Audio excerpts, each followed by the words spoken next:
माँ मुझे दूधधर का पान कराना चाहती हैं, किंतु मुझे तनिक नहीं भाता है। राक्षसी जिम्बा बस इतनी सी बात बालक, मेरे पास कुछ ऐसा है कि मीठा और बहुत स्वादिष्ट हो जाता है। गणेश जी मीठा और स्वादिष्ट, हाँ बालक दीजिए मुझे। वो उसमें में जहर मिला देती है।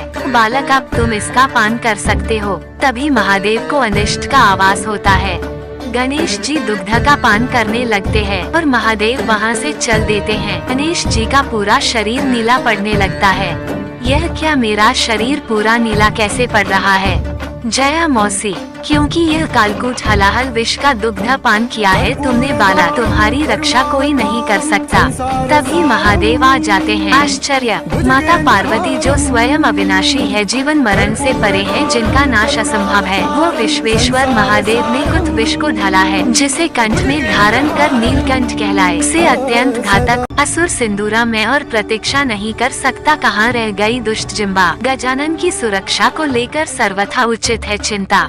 श्री ये असुरी शक्तियाँ बार बार भिन्न भिन्न रूप लेकर गजानन को आहत करने का प्रयत्न कर रही है। वह अपनी सुरक्षा स्वयं कर सके, हमें इस योग्य बनाना होगा।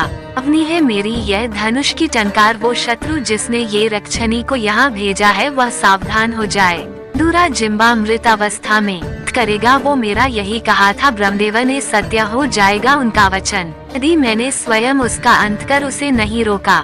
प्रत्यक्ष तो यह एक बालक है, तो जो मैंने देखा वह किसी चमत्कार से कम नहीं। कौन सी अलौकिक शक्ति का स्वरूप है और उसकी अद्भुत दिव्यता का स्रोत क्या है? श्री हरि अपने पुत्र की दिव्यता को लेकर चिंभित है। देवी पार्वती, ब्रह्मदेव असाधारण है। आपका पुत्र गजानन जिसकी रक्षा के लिए आप चिंतित हैं, उसने ही जन्म से पूर्व आपकी अर्थात अपनी माता की रक्षा की थी। अपने पुत्र का सृजन कर रही थी, वह उनकार स्वरूप है। मेरा पुत्र, यह कैसे संभव है? महादेव अर्थात वह परम शक्ति जिसका आभास और दर्शन त्रिदेवों के सतयुग से भी पूर्व सृष्टि के प्रारंभ में हुआ था। ये वह समय था जब सृष्टि का अंत हो रहा था। संपूर्ण धरा सागर के जल में विलीन हो गई थी। सर्वत्र विनाश का अंधकार प्रस्तुत था। ब्रह्मदेव जो संसार को स्थापित करने का कार्य हम त्रिदेवों का था, वह तो नष्ट हो चुका था। हम तीनों तप करने पाताल लोक चले गए। तो जब इस घोर तपस्या का कोई फल न कोई समाधान हमारे प्रस्तुत नहीं हुआ, श्री हरि पाताल लोक से बाहर आकर हमने देखा सृष्टि को अपने भीतर समाहित करने वाला जल नीचे उतर चुका था। महादेव एक स्थान जो जल से मुक्त था, उसी को उचित जानकर हम तीनों बैठकर विचार विमर्श करने लगे। उसी स्थान पर हम उनका ध्यान और प्रार्थना करने लगे जिनसे संपूर्ण सृष्टि का अस्तित्व है। ये अविद पूरे ब्रह्मांड के कारण के भी कारण है, जो अनादि है और अनंत। हम उन परम ब्रह्म का आभास करने लगे, हमारा मार्गदर्शन करेंगे। माँ भ्राता श्री हरिनारायण, मैं उसे अभी अन्न कैसे दे सकती हूँ? उसका अन्नप्राशन।